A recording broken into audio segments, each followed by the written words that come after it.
On what you're finding here, because to me it's very damning. Breaking news, please subscribe. Well, what you find out is that James Comey decided not to work for the FBI press office when he wanted to change the narrative in Washington, burnish his reputation against attacks from Democrats, and try to sully Donald Trump's reputation. If you remember, Democrats were mad that James Comey let out of the bag just before the election that there might be some new evidence in the Hillary Clinton email scandal. Hillary blamed Comey for throwing the election. She blamed the Russians for throwing the election. She blamed everybody but herself for throwing the election for her. But Comey was trying to rehabilitate that. And so he had an intermediary, a Columbia law professor by the name of Daniel Richman, who the FBI confirmed and interviewed. And Richman said, yes, I used my relationship with a New York Times reporter named Michael Schmidt. He's one of the authors of the Pulitzer Prize winning package that President Trump is now suing over. And my goal was to improve negative stories about James Comey and to set a narrative, i.e. set the Russia collusion narrative.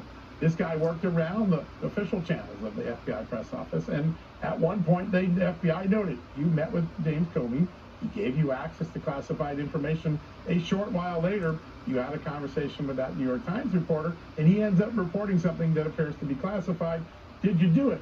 And he gives, I think, perhaps the most famous denial people will remember since Bill Clinton says it depends what the meaning of the word is when he tried to obfuscate whether he had an affair with Monica Lewinsky. He says, I can say I don't think I confirmed the information. I can say with a discount that I didn't give him the classified information. With a discount means you got to give me some room. It's an extraordinary moment. The FBI clearly had strong suspicions that this was a potential backdoor for information, maybe classified information, to get out to the media with James Comey's fingerprints on it. And they didn't go much further. They didn't put Comey before the grand jury, that we can tell. It didn't appear to put this gentleman, Daniel Richman, before the grand jury.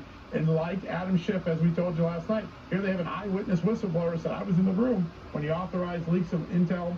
These end up being a dead end again. It's another reminder of a dual system of justice that the Justice Department had the last 6 years. These are documents that were never given to Jim Jordan. Jim Jordan confirmed that to me today.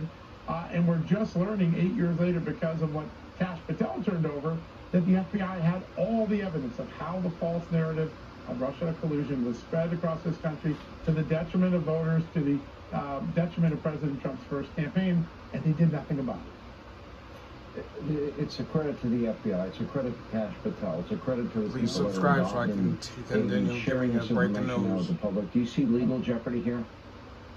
I think if Pam Bondi goes the grand jury route, that these are people that are going to be hauled before the grand jury. I want to remind people, most classified information Support the statutes channel, have people. a 5-year statute Hit of the limitations, like, but there hit the is a comment, provision hit the that extends it subscribe, to 10 years anything. if it's willing and knowing. And there's some pretty clear evidence of a strong apparatus put in place to make these leaks occur, according to the Share your FBI love documents. I for think the the grand channel. jury could go back and try to compel testimony and find out if it rises to the level of criminality. Tomorrow, And if you hit though, I think we're going to take subscribe, people to a new destination. don't forget to hit the bell. How often did the FBI get I blocked from trying to upload investigate Hillary Clinton all the corruption at time. the Clinton Foundation? You're going to be shocked by the answer. We'll have you back tomorrow, John Solomon. This is unraveling very quickly. Thank you. Now, Thank you while for we are watching. learning a lot from the Trump Subscribe. administration,